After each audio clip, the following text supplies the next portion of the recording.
Blog Talk Radio.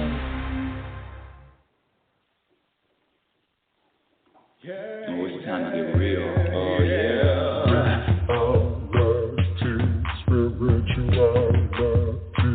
It's a new experience. Spirituality. Yeah, keep your ears open for this one now. Spirituality. You got a question for RLN? Spirituality. Yeah, it's time to get some answers, baby. Spirituality. Oh, now we get real. Yeah,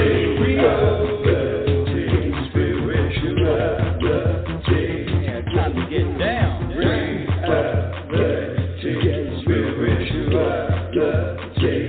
Yeah, you gonna feel good now. Real good. That's what I'm talking about. Time to get real. One more time. Give me 60 more seconds. 60 more seconds. Yeah. Oh, it's time to get real. Oh, yeah.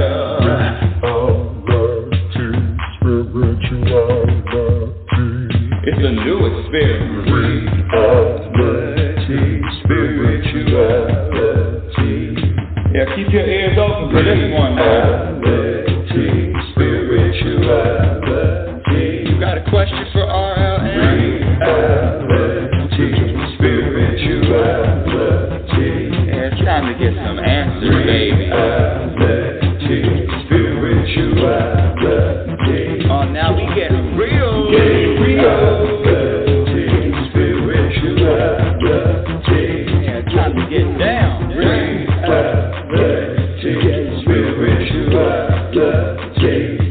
Yeah, you gonna feel good now. Real good. That's what I'm talking about. Time to get real.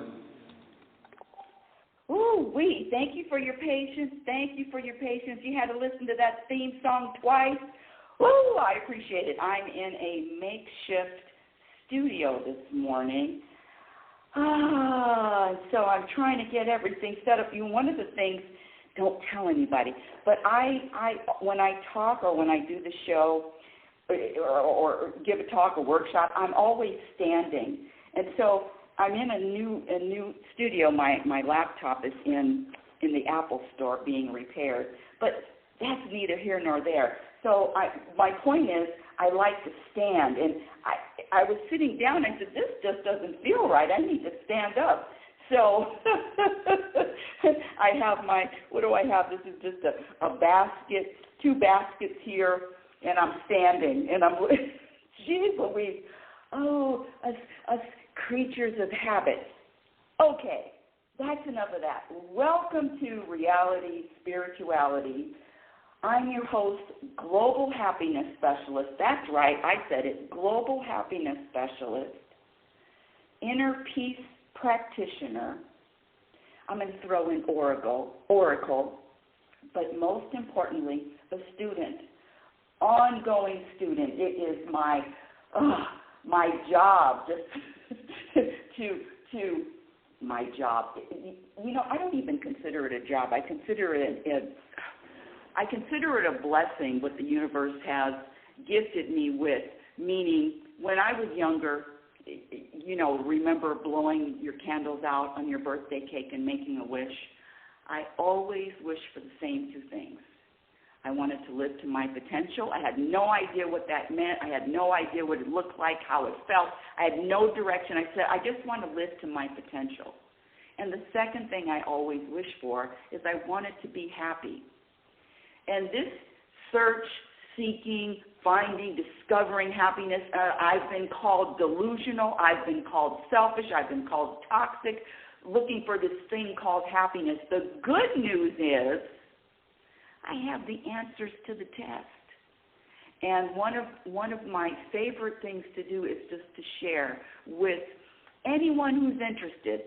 And I'm not pretending to know everything about the topic, but after 45 years of studying this, I know a significant amount. Let me just start off with this thing called happiness. Some people don't even like the word happy, so let's get the words out of the way right off the bat. When I talk about happiness, I'm focusing on your personal vibration, your personal energy. You can feel your own energy. You can feel when you're flowy, when you're open, when you are receptive, when you are surrendering, and you can also feel when you're resisting. So when I talk about this happiness thing, it's a vibration, it's an energy of peace.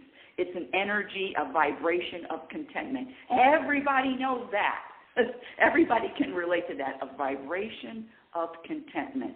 And how can you, is it possible to experience more contentment along this journey, regardless of what life throws at you? So the good news is it is a practice.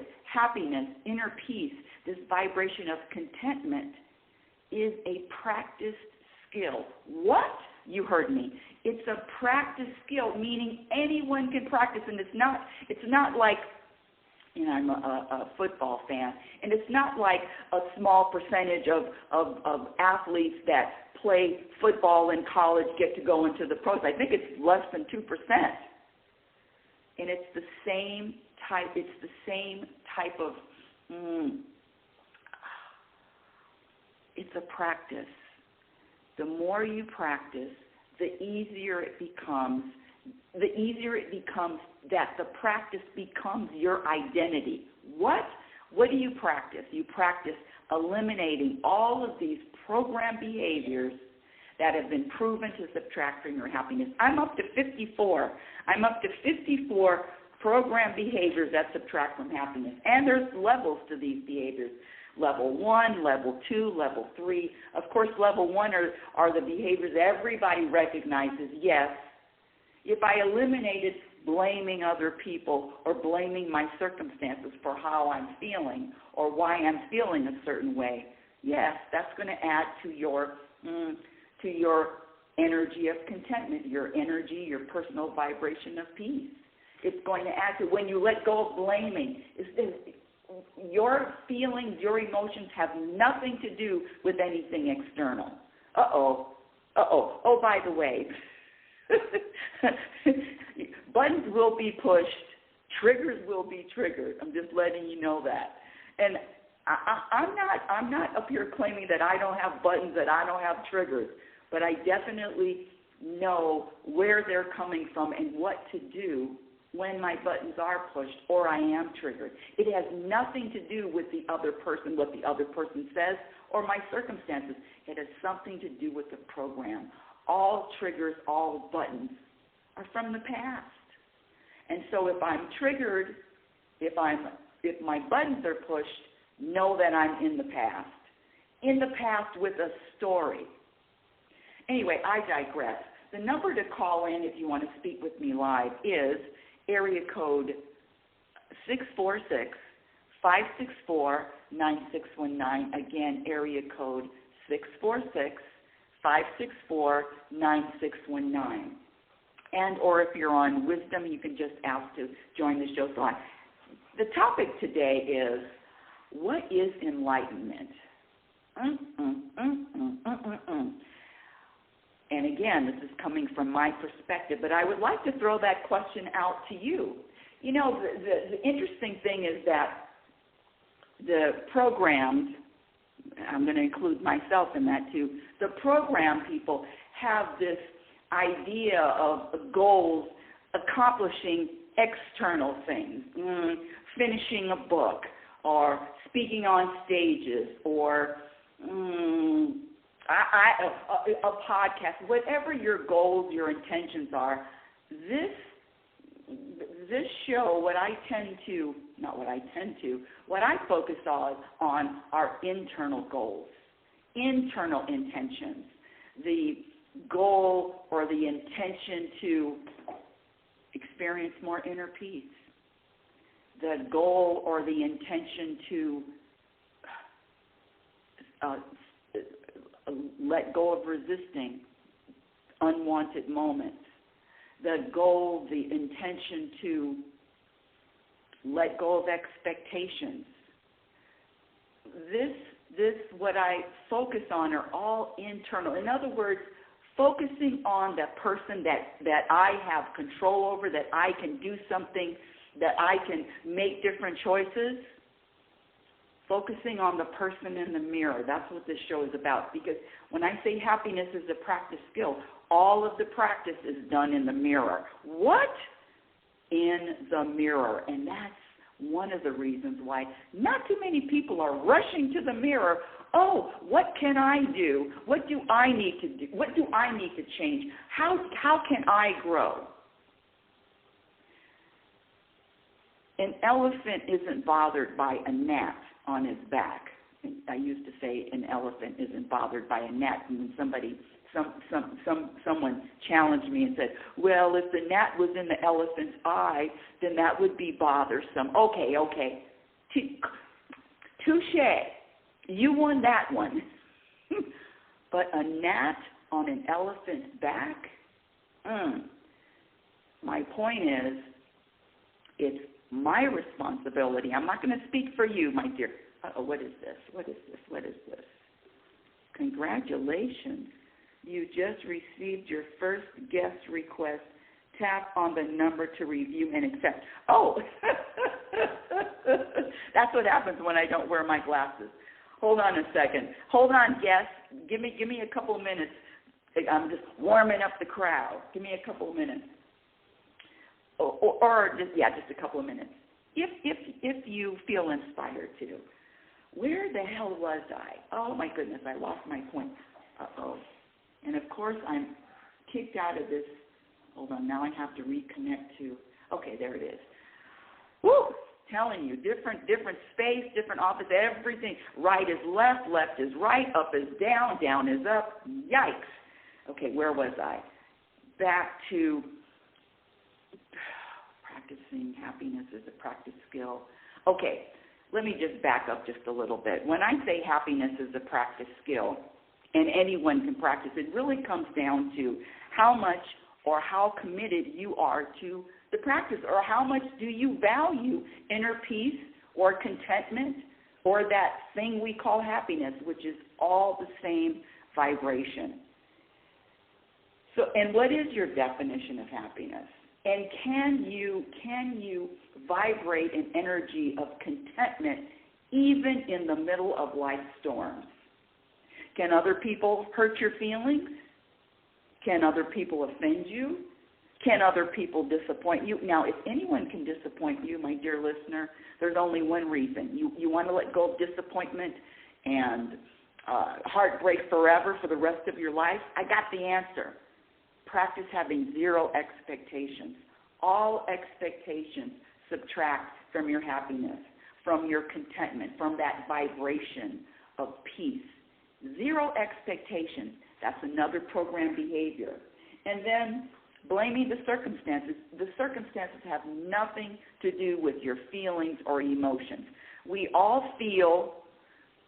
All the emotions are all. I'm just speaking for myself. Are all welcome, but I will be damned if I put a story behind why I'm feeling a certain way. There's a big difference in accepting the feelings, however you're feeling in any moment, and putting a story as to why you're feeling like that. I told you this is a show. Put your seatbelts on. Triggers, buttons will be pushed. And this show today is about enlightenment. And what the hell does enlightenment mean? What does it look like? What does it mean? Define it. And I'm going to share with you what I perceive and believe in enlightenment is, which is as simple as the truth. And this isn't about your truth, my truth, and then another truth. No, this is about universal truth. Universal truth. Let me hold on a second. Guest waiting. Let me do this and click on that. Oops. Uh-oh. Oh, that's what I did. Yep. Here we go. All right. Welcome to Reality Spirituality Radio, and I am speaking with Heather. Well, thank you so much for asking to join, and welcome to Reality Spirituality. What's your question and or contribution or comment? Oh, I've got a little of everything. First, I want to say, hey, welcome to the live and having your first guest. I'm grateful to be breaking you in, Rebecca. Well, no, you're not my first. You're my first guest of the day of today's show. Okay, I was just wondering because I've only had a couple guests, and I remember that the Wisdom app is a little tricky when it comes to accepting guests. And it sounded like you were having a little, moment there. But you're speaking my language, and I wanted to jump on and say I totally adore your definitions of happiness, of being around contentment. I authored a book back in 2012 called Happiness on Tap, and it was sort of a neurolinguistic perspective of it and how the brain works and all of that. And I love your more direct approach, that it's looking in the mirror, and I'd love to hear a little bit more about that. Oh, well, thank you so much, and I really appreciate a fellow, let's see, happiness club. I consider myself, without the ego, a global expert on the topic. 45 years of this study, and so when I talk about happiness, it's like, when I say it's a practice skill, it's like any other practice skill. The more you commit to the practice, the better the results. So then you just ask yourself, is contentment, is inner peace, is that even important? Because sometimes it's on a scale from 1 to 10, everybody doesn't think it's a 10. And I had to accept that, Heather, because I was years ago, I would think, yeah, everybody wants to be happy, of course, but that's just not necessarily true. That's not necessarily true. That's just not true. You and me both. I totally get that as well, because I also thought exactly the same thing and was I was schooled. Well, I learned my lesson from a movie called Con Air, a really bad movie. And in fact, there was a quote in that movie, and I was asking the universe, why do you have me watching this horrible movie? I do like Nicolas Cage, and I'll bring you up again if you have time. But I was watching this movie, Con Air, and there was one scene where Nicolas Cage was asking one of the murderers or rapists, he says, why is this man so angry? And the reply was, hold on a second, because I even had to look this up, Heather. Okay, so the reply was, this man is so angry that moments of levity actually cause him pain, give him headaches. Happiness for that gentleman hurts. And I learned that from watching Con Air, because I was thinking that before that everybody wanted to be happy.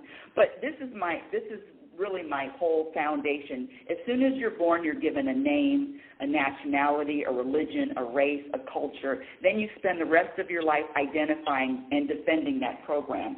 So what I practice is putting a spotlight on the program, the program that we all received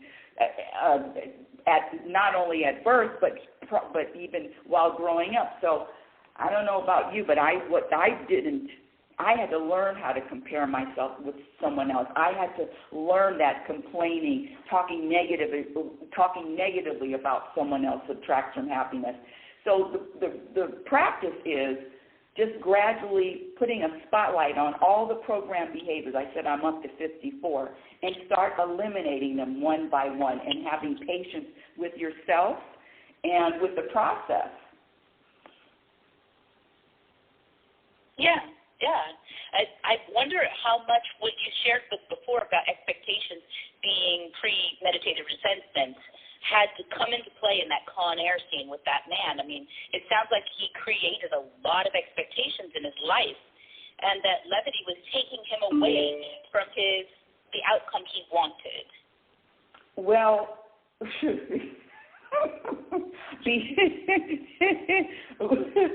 I'm laughing only because I really don't. It was, the concept was why everyone isn't really, doesn't want to or need to or even gravitate to being happy. But any delving any deeper into that, I could, my dear Heather, could care less. But there she goes. I'll bring you back on. But what I do want to say, Heather, is I'm going to read. Did you want to come back? Or you want to come back? I want to read. Yeah. Okay. Good. Perfect. I want to read. When I said there's 54 program behaviors. Thank you for coming back, Heather. There's 54 program behaviors. The book that I'm writing now, this is called Programmed for Unhappiness, and I said I have 54. So let me just read off the behavior that everybody, I would think, would agree subtracts from your happiness. Number 1, I already said it, blaming anyone or the circumstances for how you feel. Number 2, comparing yourself to other people. 3, trying to control anything or anyone outside of yourself. This is an obvious one, complaining. Talking negatively about what someone else is doing, also known as gossip. Thinking money or any accomplishment, any external accomplishment can buy or provide inner peace, contentment, or happiness. This is an easy one. Watching or listening to the morning, afternoon, or evening news. Believe it or not, a lot of people listen to the news and it becomes an addiction to it. And so if I said you're going to be happier, you're going to feel lighter if you didn't watch the news, it would just be like cutting off their arm. No, they have to watch the news. So all of these behaviors can turn into an addiction. So that's number 1. Taking anything personally. That's another big one. Taking anything personally. This is an impersonal universe. You look out in nature, and there's nothing personal when the lion eats the cubs of the lioness that he wants to mate with. There's just an impersonal universe. But man, the programming is everything is personal. You can hurt my feelings. You can offend me. It's just not true.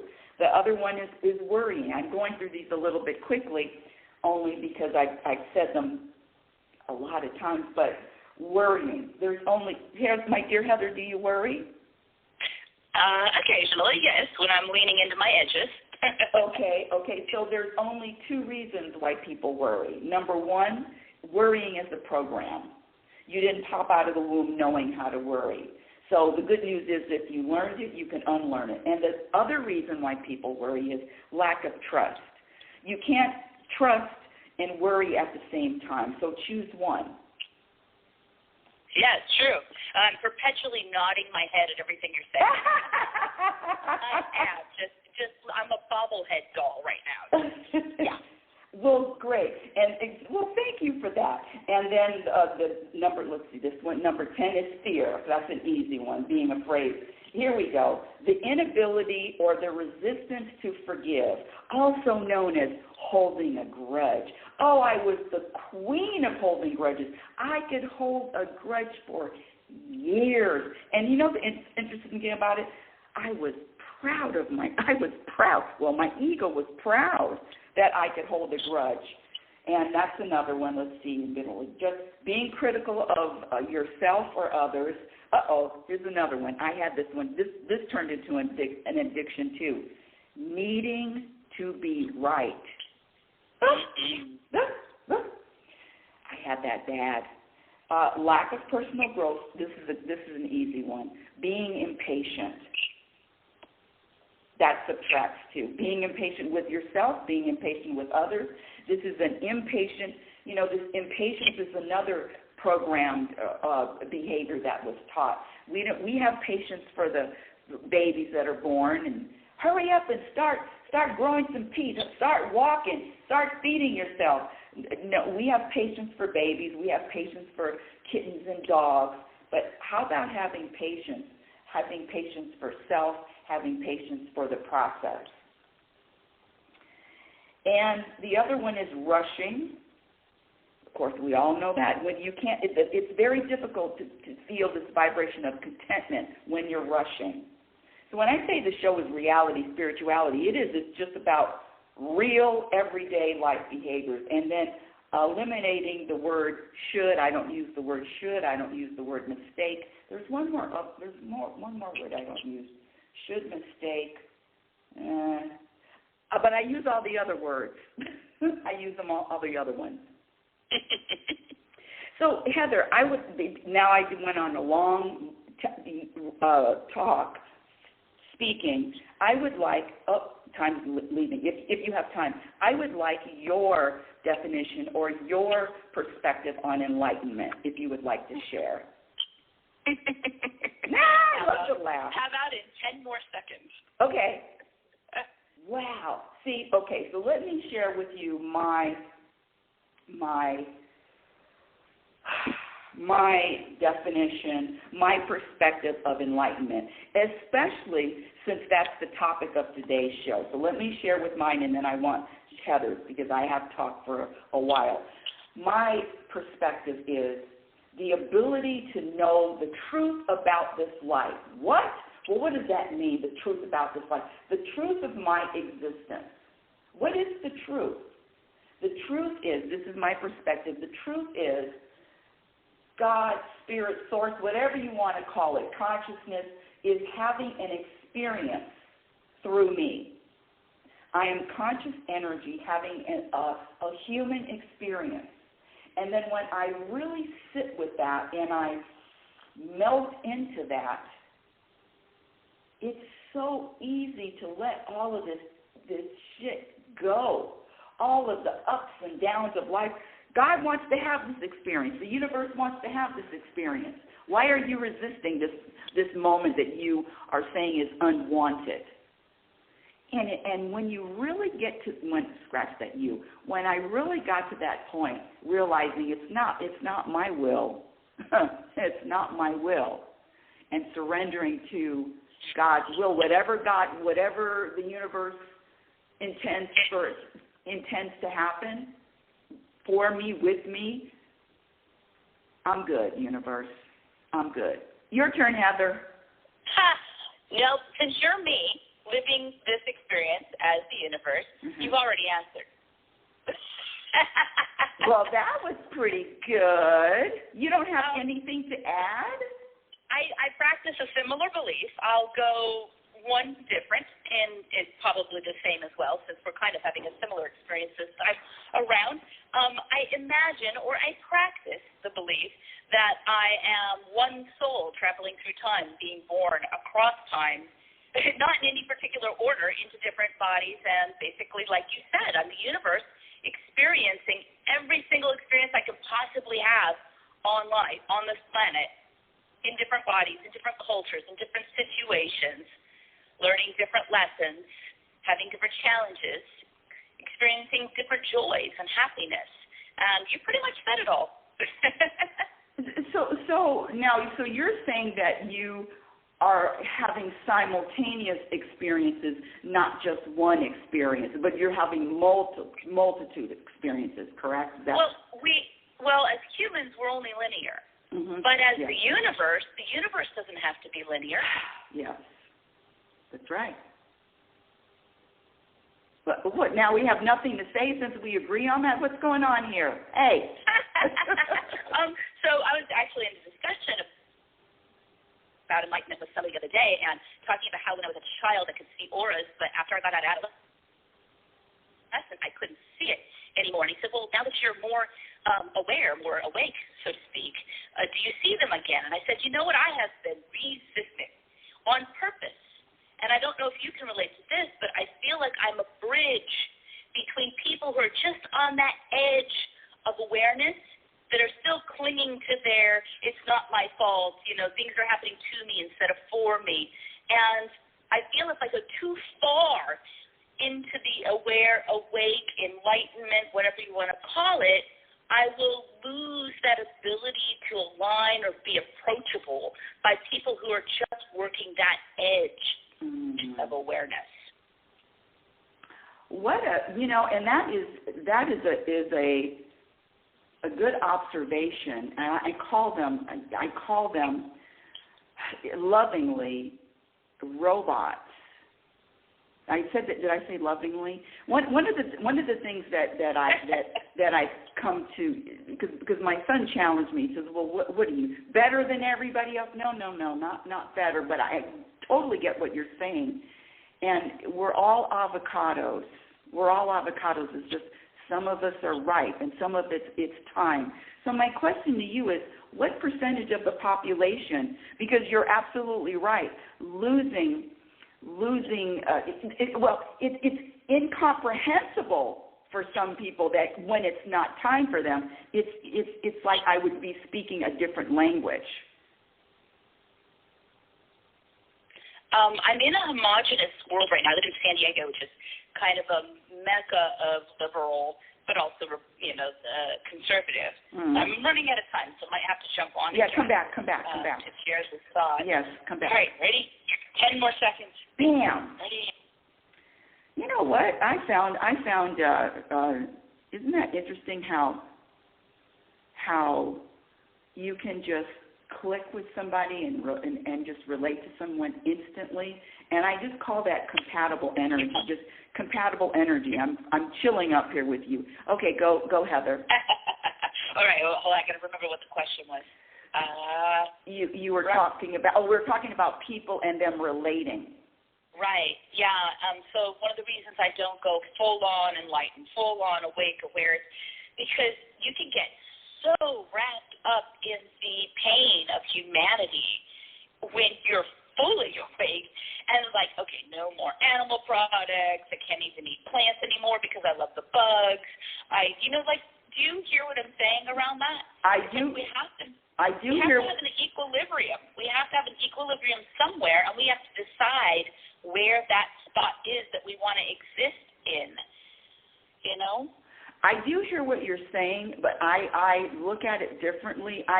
Because one of the things that I trust with me blindly is that everything is in order. And I don't look at the world with human eyes at all. Right. The sun shines on the serial killer and the Pope.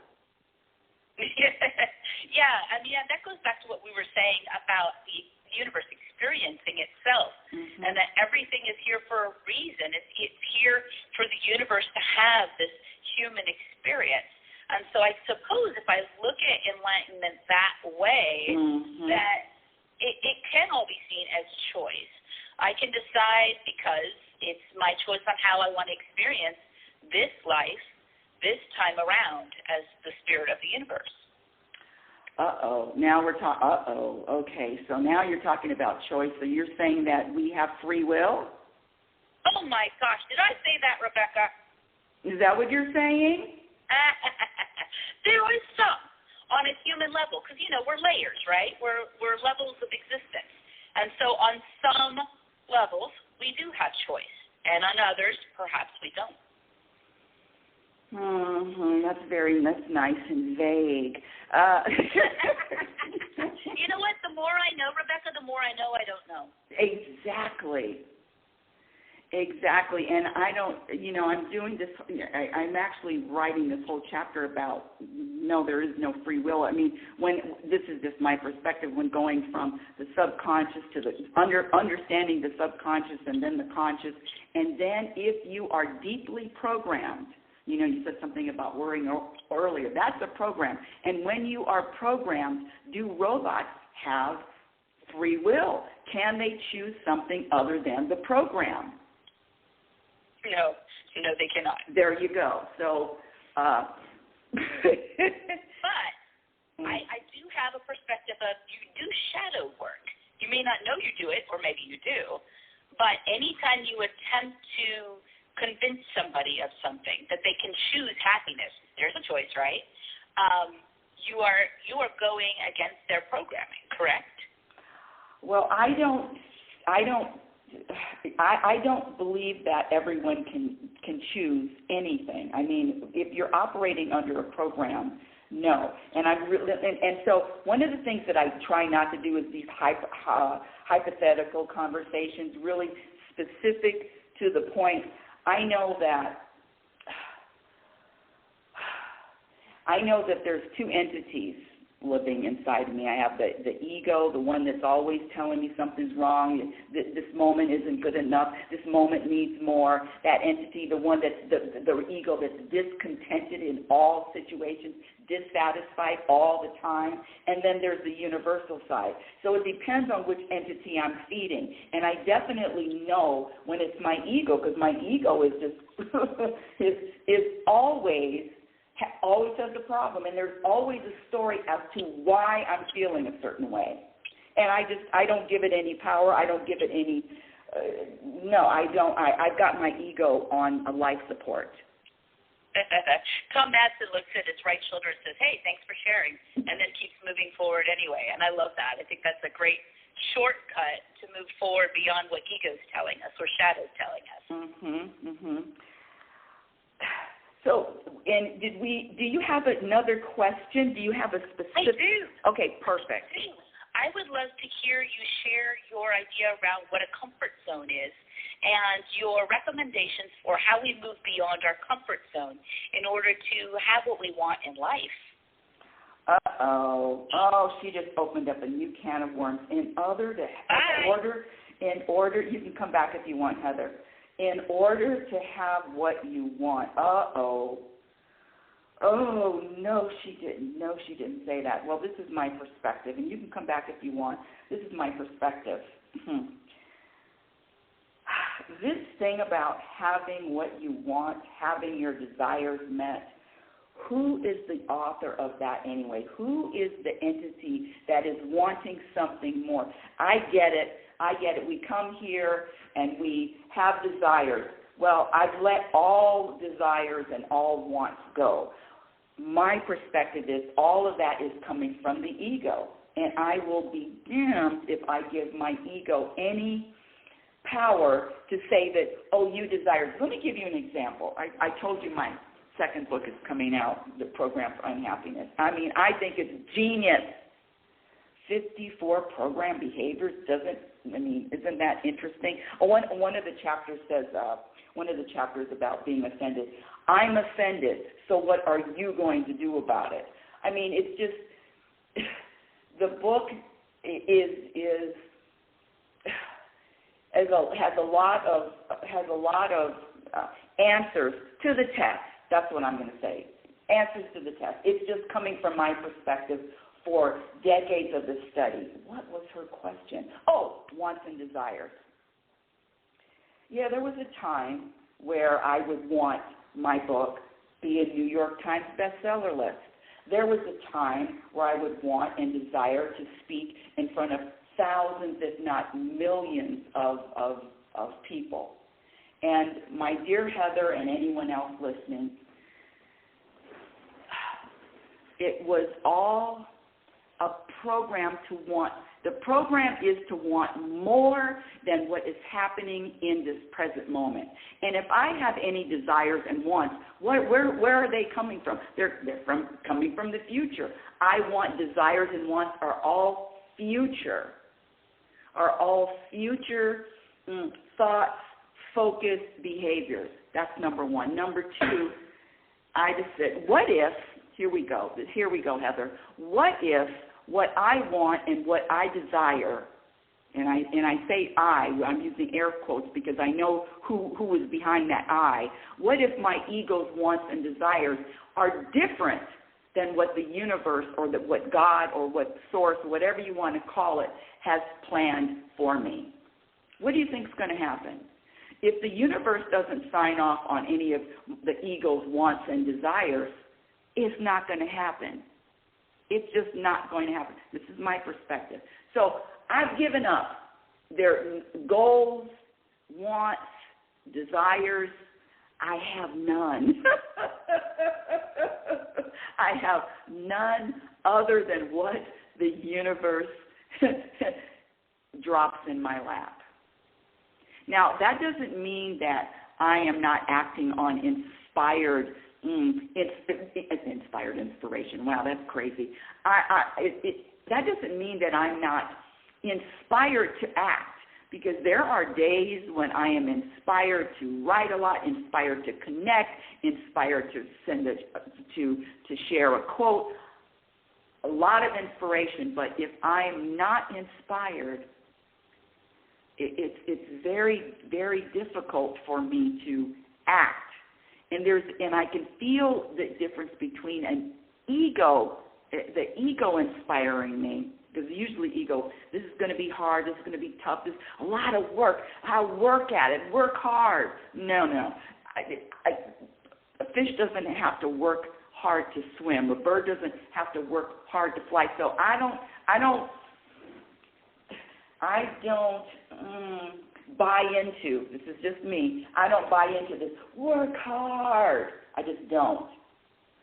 But what I do surrender to is whatever the universe wants, whatever the universe deems for me, whatever my path is, whatever my destiny is exactly what I am wanting and desiring. Whatever the next moment is, whatever the present moment is exactly what I'm wanting and desiring. So the practice is, and this is the level 3, so the practice is being okay, being at peace with uncertainty. Being at peace with not knowing. Heather talked about it earlier. Not knowing.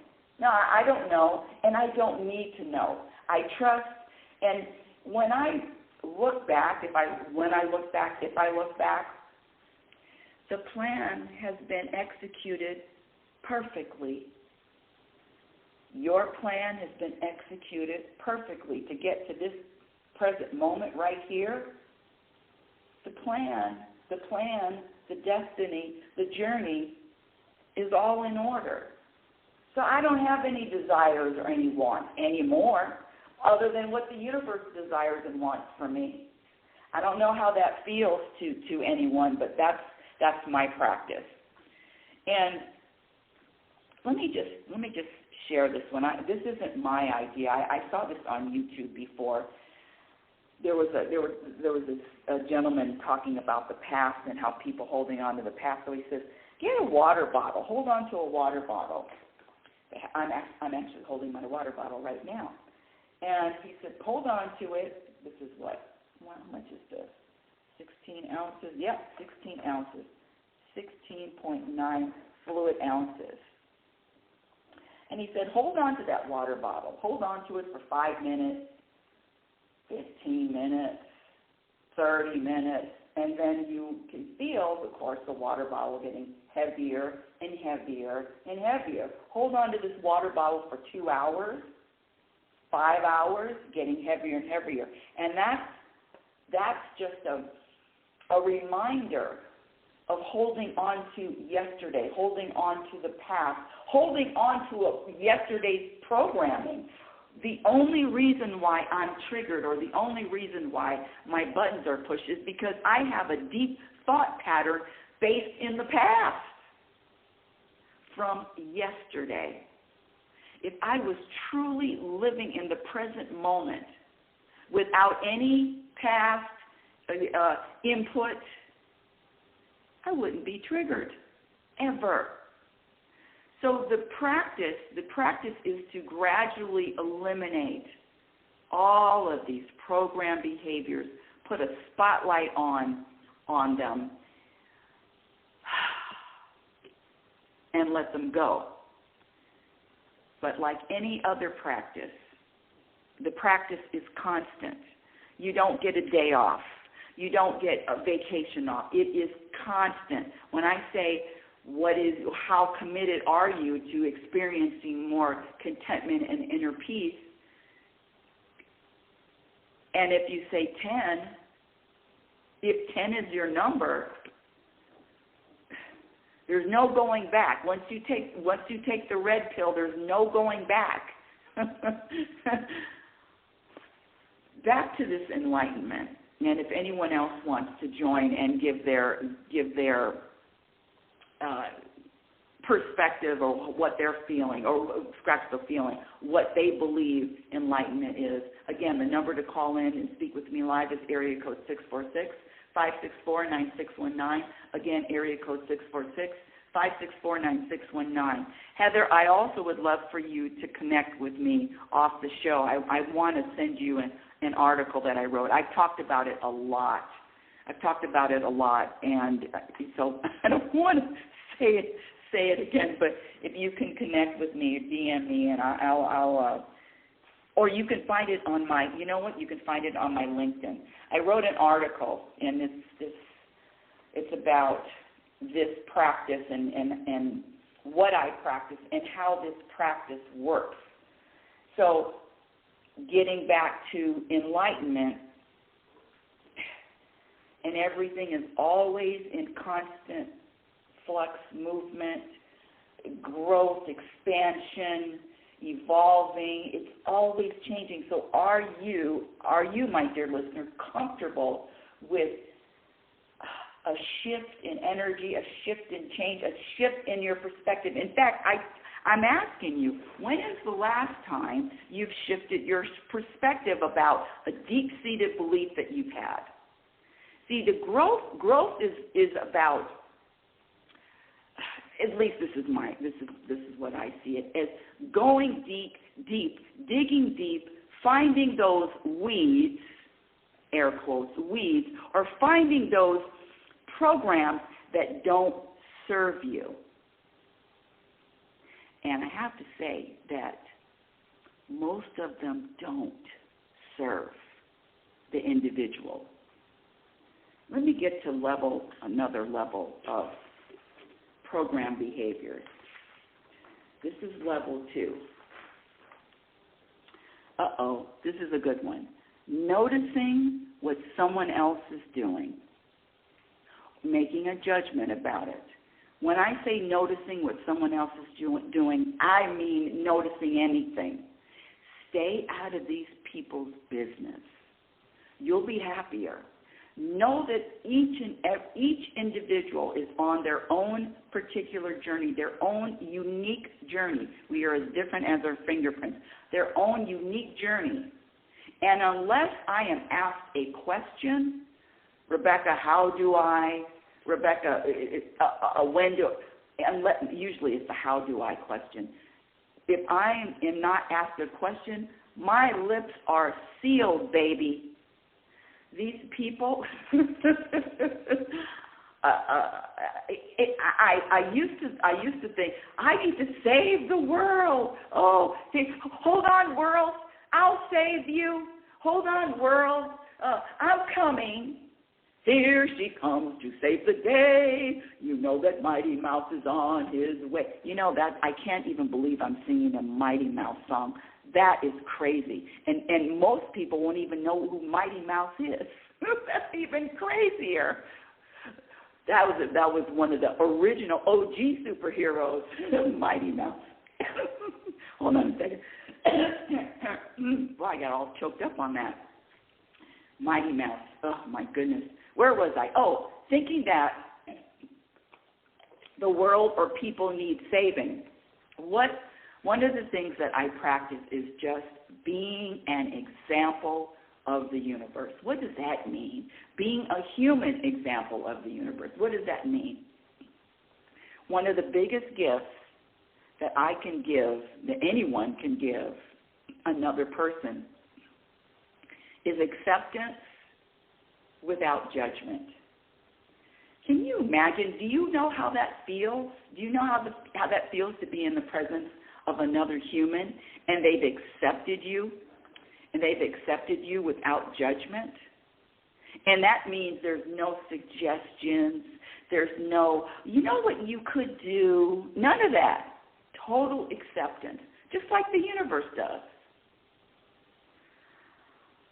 It's not an easy practice, but it's a very fulfilling, rewarding. I know these are programmed words. It's satisfying. It's a very calming practice to accept others, to accept the present moment. The other, when you're talking about level 2, a level 2 behavior, program behavior that subtracts from happiness, is, I already said that, lack of accepting, having a judgment, living in the past, living in the future, all expectations. You want to get rid of disappointment and heartbreak forever? Eliminate all expectations. All of them. I was talking to someone in I teach the classes, The Truth About Happiness, at one of the colleges here, and the college is here for the elderly, the senior citizen, 55 plus and older group, the old people, and which I just happen to be in that group now. So teaching those classes, one student said last week, we were talking about planning and planning lunch. So someone wants to, let's have lunch on Friday. Let's have lunch next Friday. And I said, oh no, I can't plan lunch a week in advance. I operate just by inspiration. I don't know how I'm going to feel until Friday morning whether or not I want to have lunch with you or have lunch at all. So unless I'm getting on a plane or I have a doctor's appointment, something of that nature, I'm not making any plans. It's really in the moment, being inspired. Yes, I feel like it. No, I don't. And one of the things that this woman said, one of the students said, she looked at me like I just told her that I wanted to set her and her family on fire. She said, she says, you're killing me. How could I ever plan anything with you if you don't make plans? I don't. And it was such a concept, such a different concept that people don't plan or don't have plans. And I'm not saying that having plans, there's anything wrong with it. I'm just saying I don't plan. It flows, the not planning anything keeps me out of, now I'm obligated, now, I said I was going to have lunch 2 weeks in advance, and then on the day I don't feel like it. So in other words, to combat that situation, no, I'm not going to plan. And in fact, one of my friends who's grandfathered in, because if I had met this person now or even 5 years ago or 10 years ago, the energy isn't compatible, but this person is grandfathered in now. And I'll never forget, it was summer. This summer was July, and there's a Formula One NASCAR race in Las Vegas, here in Las Vegas, and he wanted to attend. And he's saying, and this was, I think we were talking about it in August or July, and he says, November. It's going to be in November, so you want to have dinner? You want to plan for November? I couldn't stop laughing. I can't. I'm not going to plan anything in November unless it's a trip or unless it's a seminar, unless it's something on that level. No, in my personal life, I'm not making any plans. And that's one of the reasons when I talked about knowing who you are, knowing yourself, that's a big, big plus in knowing who you are, knowing what brings you peace, and I'm talking about internal peace. Knowing yourself is huge. If you don't know, and that's another study. When you don't know who you are, what you like, what you do, and I'm going deeper than what you like, what you dislike. I'm not talking about, well, you like spaghetti and this one likes scampi and this one is a day person and this is a night person. I'm really talking about a deep core. Who are you? And I'm here to tell you that you are more than what you think that you are. You are more than this programmed identity that you have. This Rebecca L. Norrington, my name, that's a name that was given to me. But there's more. The identity is even deeper. You are more than what you believe, more than your titles, more than what you've been doing. In other words, embrace being more And just because, I'm just speaking for myself, and just because, oh, Rebecca wouldn't do that, just because I wouldn't do it in the past, just because I wasn't interested in the past, doesn't mean that I'm not going to be open to anything in the future. So this being open to all different types of possibilities, being open to all of life's experiences, stay open. I don't even know how I got on that topic, but enlightenment is the ability to be and stay open. Stay open, be open. You see both of my arms are outstretched. Eyes are closed, outstretched. There are things that I wouldn't have done years ago, but this identity that says that's not what you do, that's not who you are. I'm here to say I'm here to shatter that. I'm saying that this identity that only says that I will behave in this certain way or not behave. Any questions or any comments? The number to call in and speak with me live is area code 646-564-9619. Again, area code 646-564-9619. And if you wanted to read that article, I did post it on my LinkedIn. It's under articles. My LinkedIn, which is Rebecca Norrington. And the title of the article is A Moment. Let's see, what is the title? Oh, let's see, what's the exact title? Come on, you've said it for a million times. Okay, it's A Moment in the Life of a Toxic, Selfish, Delusional, and Unimportant Happiness Specialist. A moment in the life of a toxic, selfish, delusional, and unimportant happiness specialist. It's on my LinkedIn page in the articles. And also there's a selfie that goes with it that I just added. Back to our topic of enlightenment. Enlightenment, my perspective, is a knowing of the truth.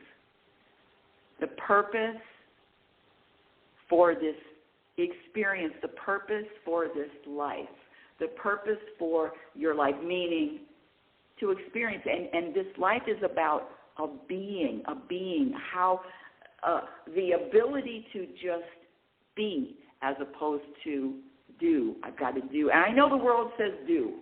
The world says do. The world says accomplish. The world says achieve. The world says stack up a lot of things behind your name. This is what you did. Oh, no, don't even get me started on this. The world says legacy. Uh-oh. All of that.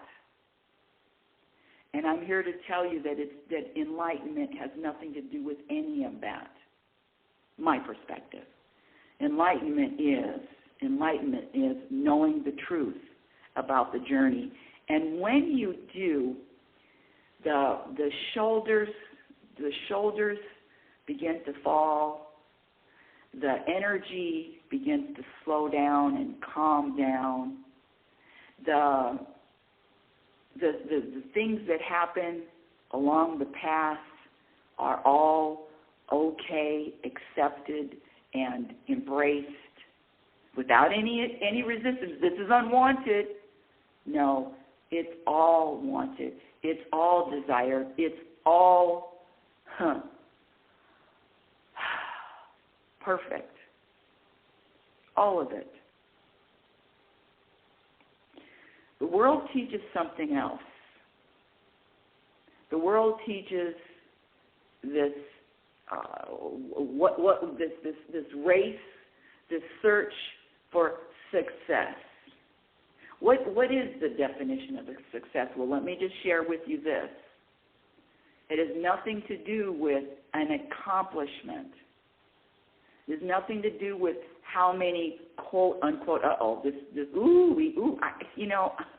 it hurts me to even say. It has nothing to do with how many lives or have been influenced. And let me just speak for myself.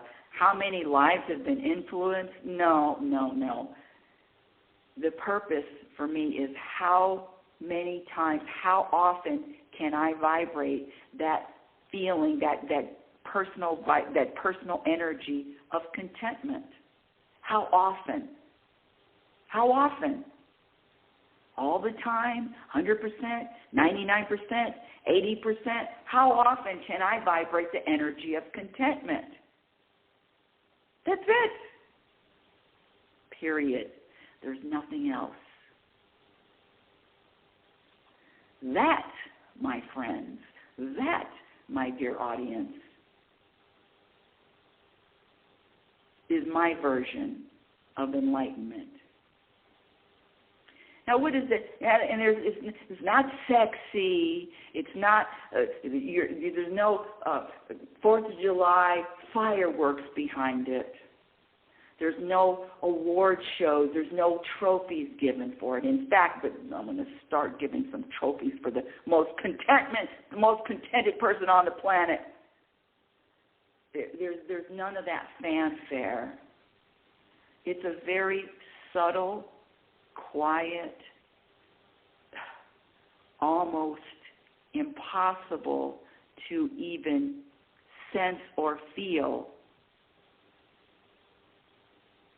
Very quiet, very subtle. Has nothing to do with anything happening, has nothing to do with an external plan that goes well or one that doesn't go well. It has nothing to do with the outside world. It's more than I could have ever imagined, this vibration of contentment. And, I'm 67 years old. At 67, I said it. At 67, I wouldn't go back. Everything is in order, and everything has been in order, and everything will be. And there is a practice of trust, surrendering, and letting go without resisting anything that happens, including customer service. We talked about that last week, but not resisting anything. And this is the thing.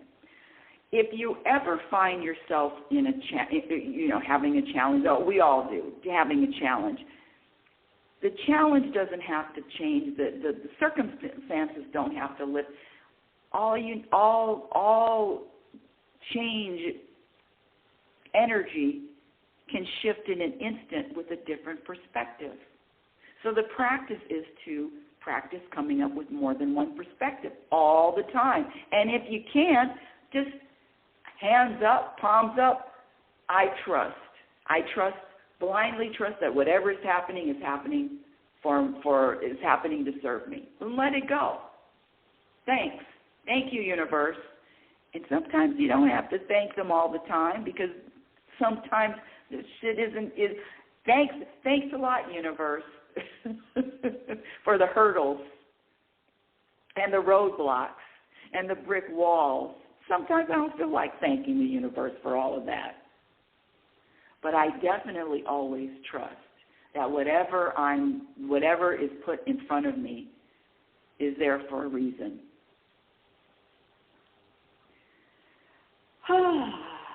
Let's see. More level 2, having a sense of urgency. Oh, here we go. Having a sense of urgency that something needs to change now. Except, of course, we're talking about real danger. Wanting something to change. It has to change now. This isn't right. Come on. Change it. And this is another program, waiting. How about this one? Waiting for something else to happen or to manifest in order for you to feel better. Waiting for a manifestation. Waiting for something to show up so that you can shift, or so you can feel better, or you can feel different, or you can feel more content. There's no waiting. You are either vibrating an energy of satisfaction in any moment or dissatisfaction. There's no waiting. It's a program that you're waiting. And I'm telling you, if you're dissatisfied in this moment, if I've said it once, I've said it a million times, you're going to be dissatisfied in the future moments too. And I got my ego on a tight leash. A tight leash. It is not out. It is not in control unless I said, okay, run around a little bit. Let's see what you got. But it's all conscious. It's all conscious decisions. Oh, okay. Well, does anyone have any questions, comments? Want to join in? Now's the chance. Now's the time. What do they say? When you get married or rest, or anyone have any objections to this marriage? If not, I pronounce Emmanuel. Oh, yes. Yes.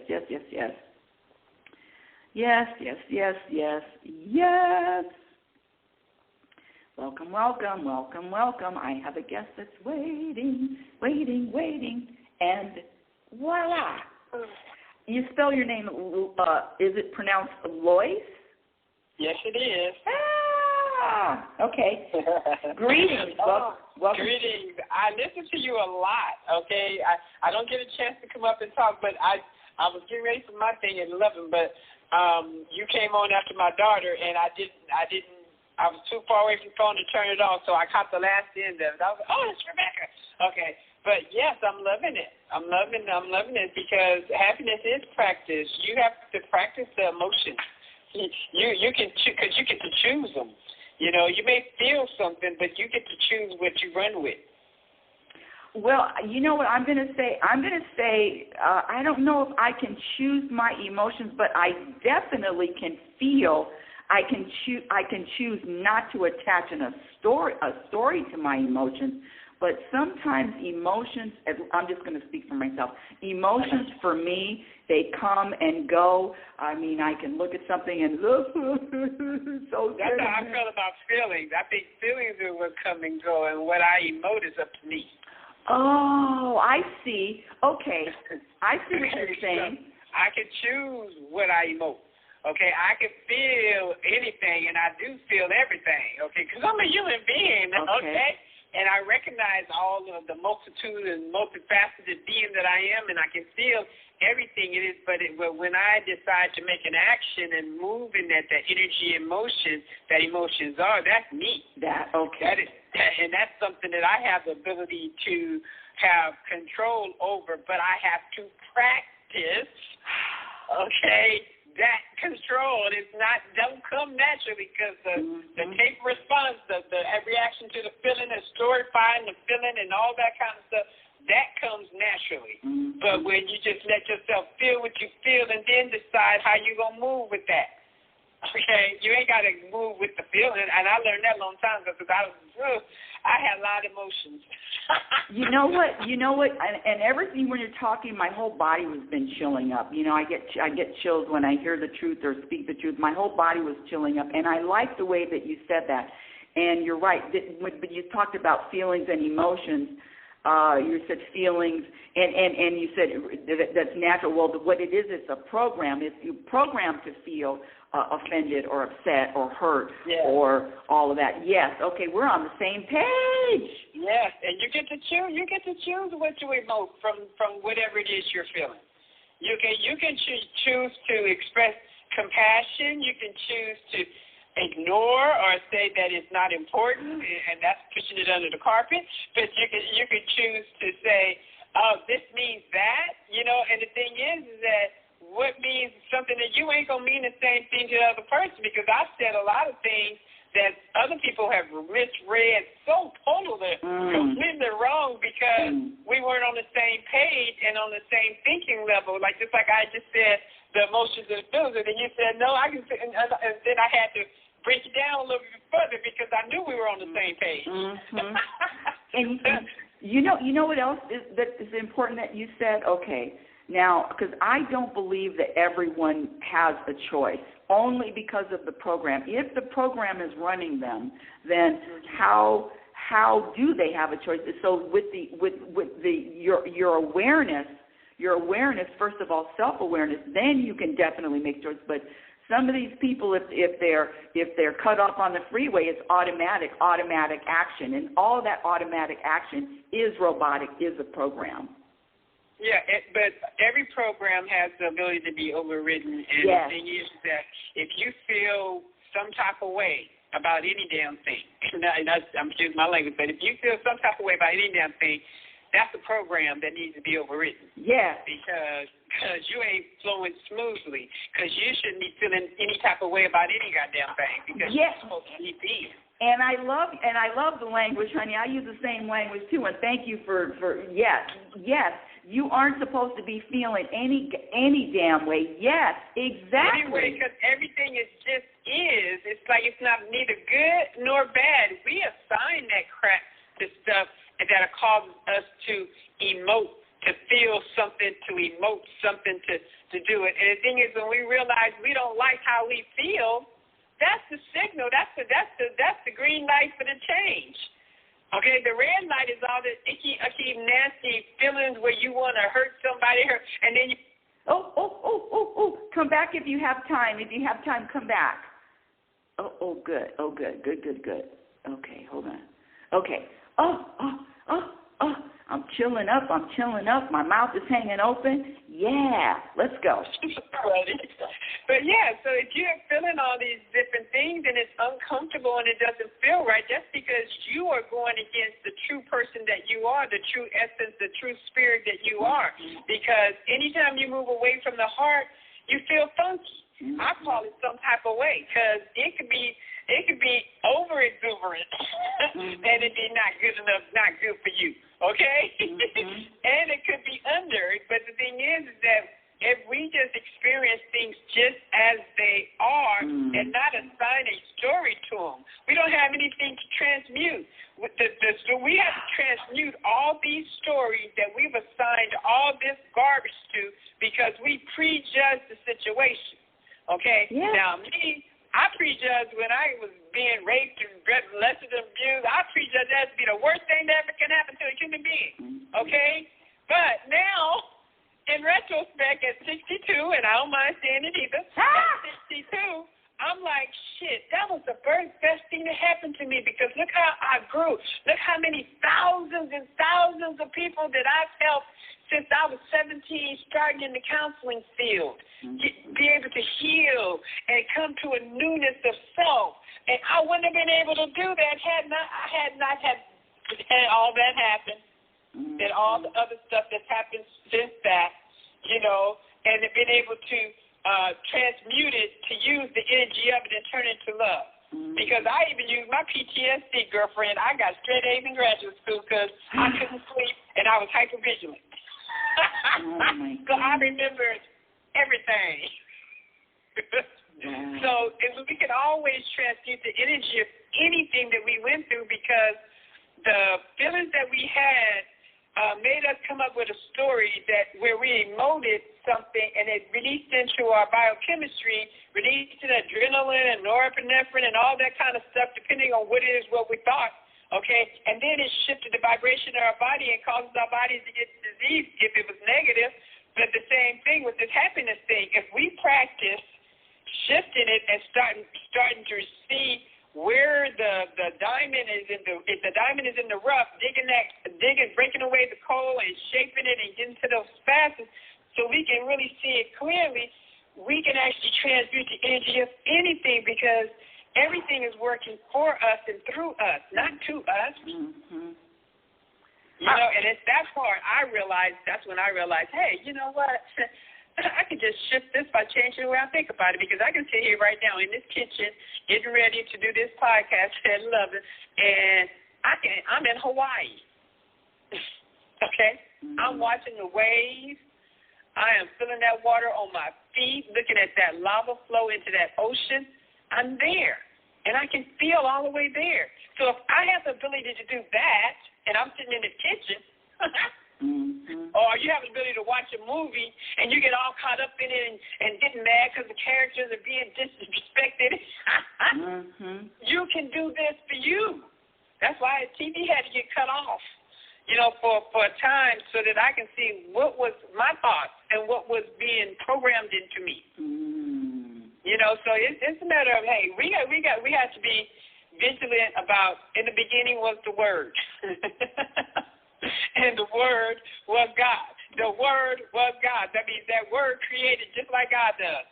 Okay, and not the Bible, the Word. That's just some of the words, okay? And they're just telling stories of how people use their words, because those words are energy, and they created wars. They created wars on the outside and wars from within. And we do this to ourselves. And then if we've been like me, I was abused so many years of my life till as an absence of an abuser, that program ran, and I abused myself. Okay, and when we come to know that, we can clear it up. And when we feel any type of way, we got to know that emotion or that feeling is our emotional guidance system. It's telling us, oh, you're moving away from the bullseye. The bullseye is love. The bullseye is compassion. The bullseye is kindness. The bullseye is this. And if you know that everybody is reflecting what you are on the inside, that you're projecting it out there and they give it back to you like a boomerang, then you really can get a good understanding that, hey, you're creating the stuff by the stories you're telling and the things you're judging. But I love you, Rebecca, and I got to go. I think I'm out of time, and I can't. Well, I love you, too. Let's see. Hold on a second. Let's connect with me. Connect with me. Oh, yeah, connect with me. I was chilling out with her, and... I could just sit here and just feel so emotional and just happy tears only, and I'm not even going to give a story, but I just feel,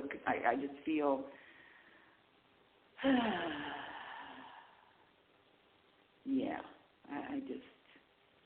I'm having a moment. Just, and I'm not going to describe it. It's indescribable. It's just an overwhelmment in with the energy and just overwhelmment. Sometimes it's always very satisfying, rewarding, exciting to connect with people that speak the same language. And I don't even know how to explain it. Speak the same language. I really don't like that, speak the same language. But get it. Get me, I get them. Just yes, get it. And we all don't agree on all of it. We all have different perspectives, even the... And that's okay, too, because the practice is really acceptance of all. And we're talking about the bullseye is love, the bullseye is kindness, the bullseye is who you were when you were born. Who you are now, you're the same. And who are you before the programming, before all of this, if you want to call it garbage.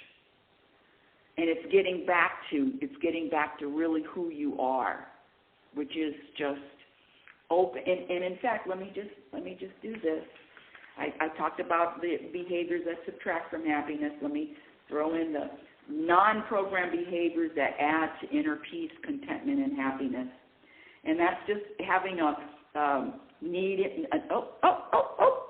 Yay! Someone else.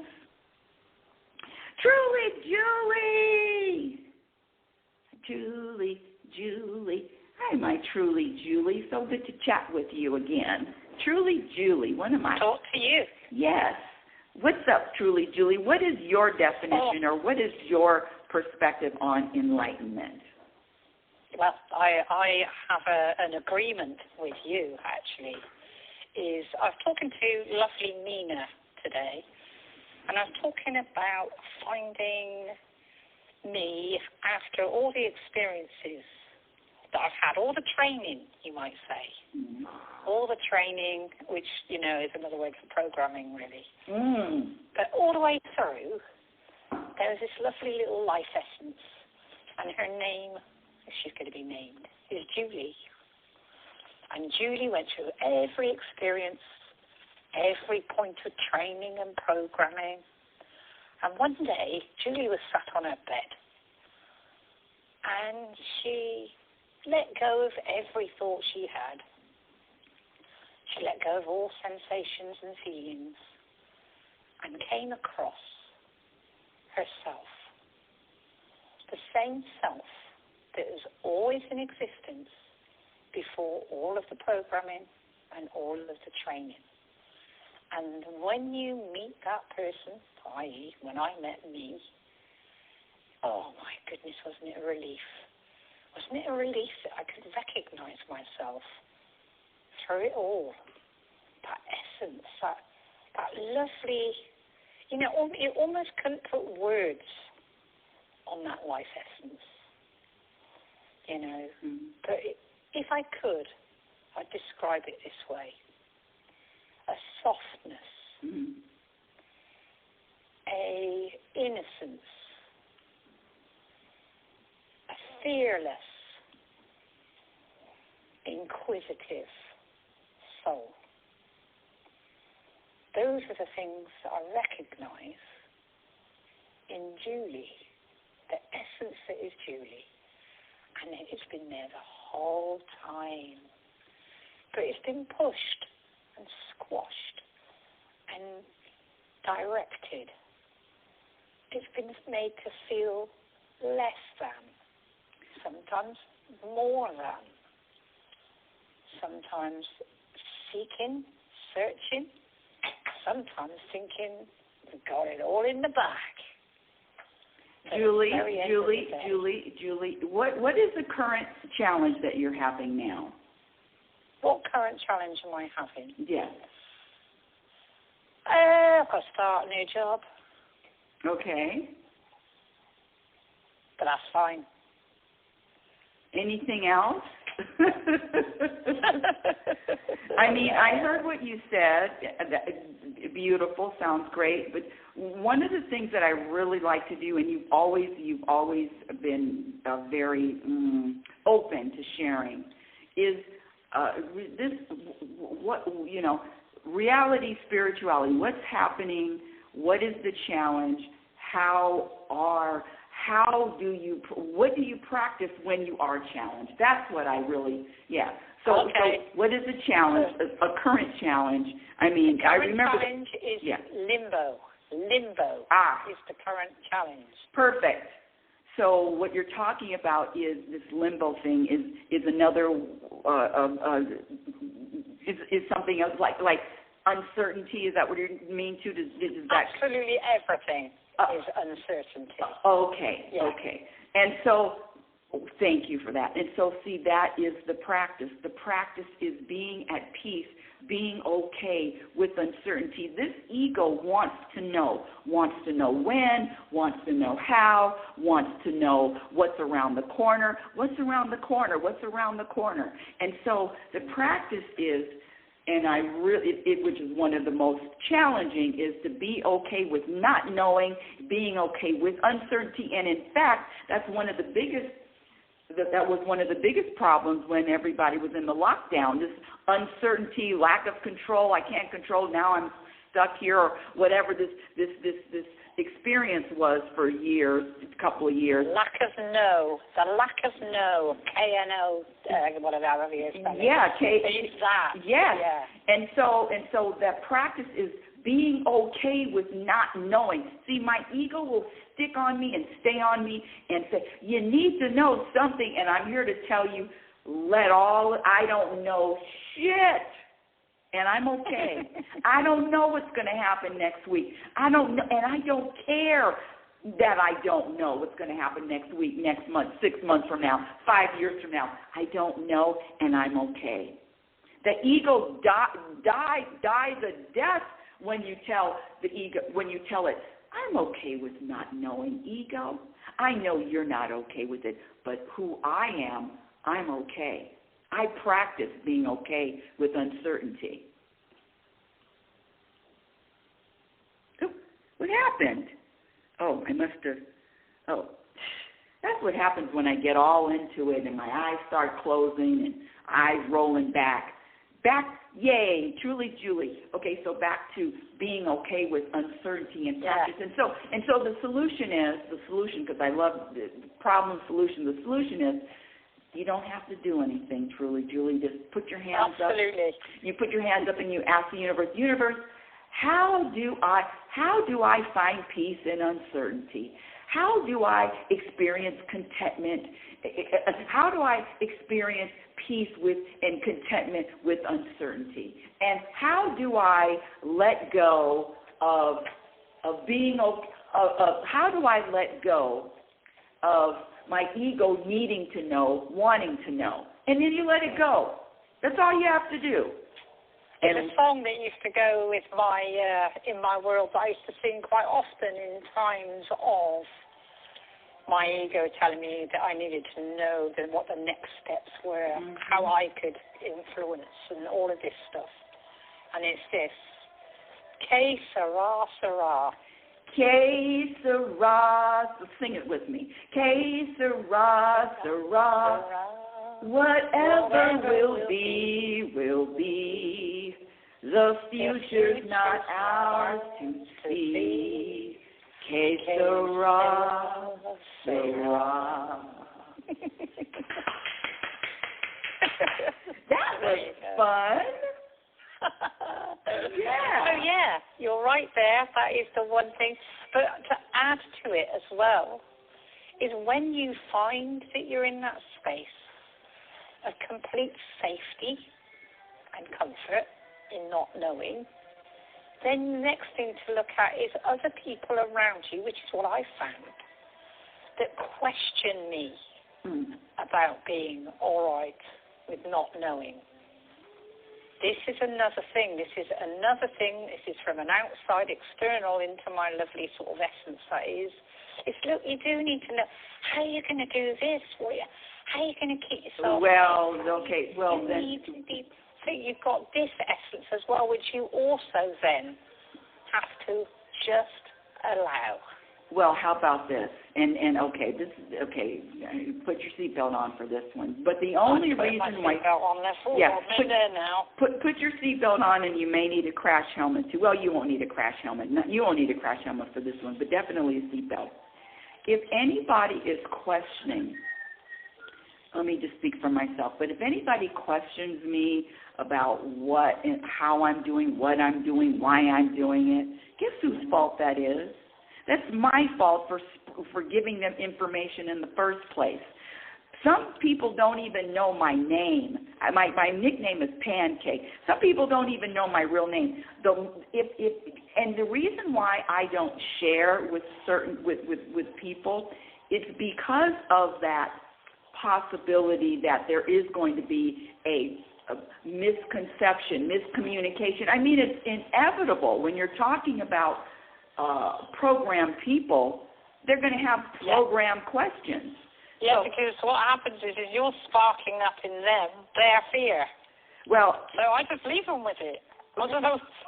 no answer from me. I'm just going to continue, living the way that I do, being at peace with not knowing, and just, all I can say is watch this space and see what happens.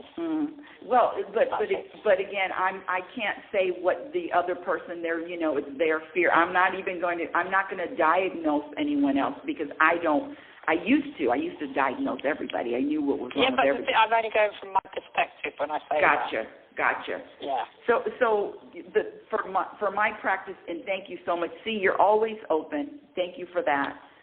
But my practice is I'm not sharing because they already and then I'm going to wrap up the show. There is I'm moving into a new home in the next couple of months, and one of the things that I get from program people. You got to be excited. You must be excited. Aren't you excited? All of this, and it's coming from. Well, scratch that. I'm really going off on a tangent. The point is, there are program reaction. There are program. The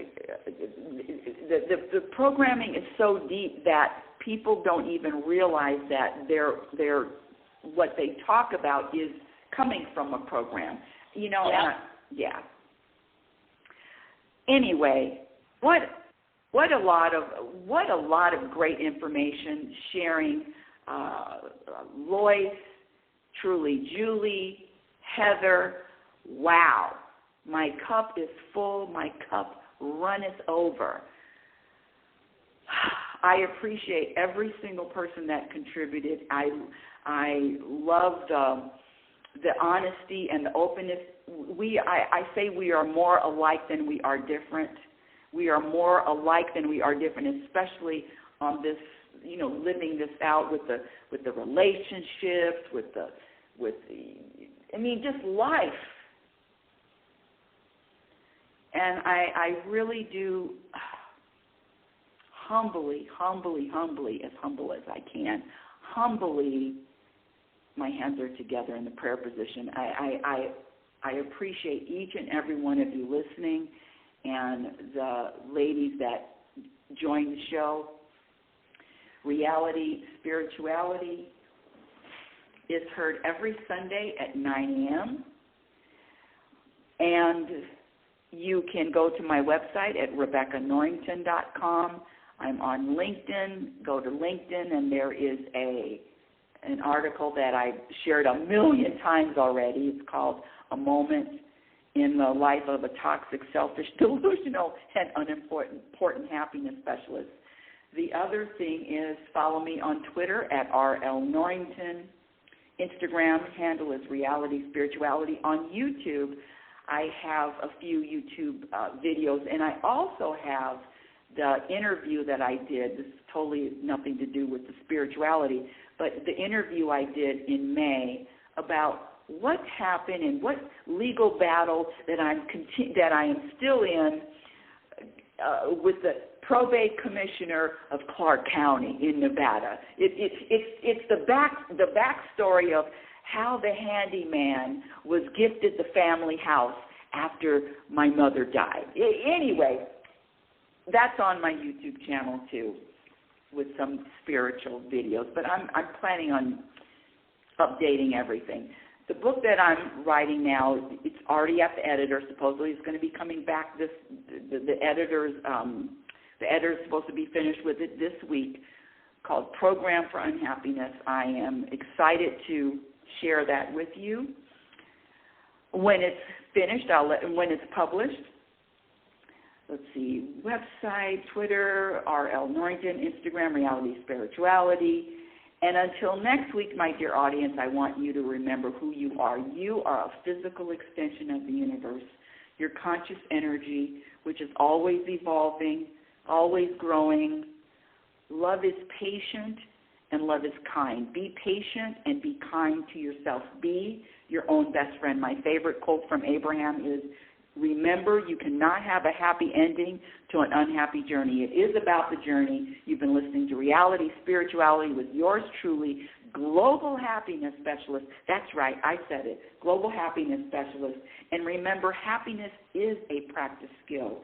And I promise you, the more you practice, the more peace, the more contentment, the more balance you will feel. And every moment that you are living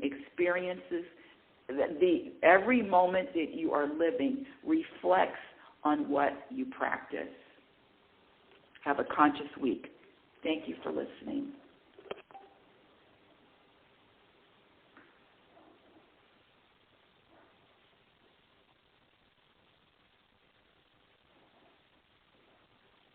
I'm trying to click on the theme song and it's not working. Come on, theme song, work. There we go. Yeah, oh, it's time to get real. Oh, yeah.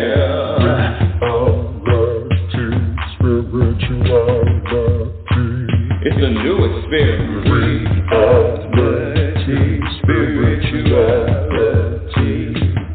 Keep your ears open for this one now. Spirituality. You got a question for RLN? Spirituality. Yeah, it's time to get some answers, baby.